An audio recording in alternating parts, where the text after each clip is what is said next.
Pengen makan donat yang empuk lembut kayak donat mahal nih, donat kentang empuk lembut, resepnya Kak Luffy tahu, memang nggak pernah gagal ya. Tepung terigu, ragi, gula, sama kuning telur ini di mixer aja semuanya pakai kecepatan sedang. Secara perlahan masukin aja 100 ml susu dingin ya, ini masih di mixer.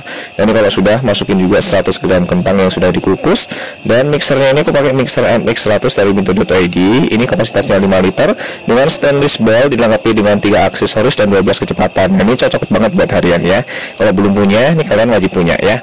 Kemudian masukin juga ini ada margarin sama sejumput garam, di mixer lagi sampai kalis ya. Dan hanya butuh waktu sebentar aja buat bikin adonan ini sampai window pan kayak gini ya. Diemin, kemudian diemin 20 menit, ditutup ya. Kalau sudah dikempiskan ya, lanjut ini dipotong-potong aja, dibentuk sesuai selera. Ini aku per adonan ini 20 gram ya.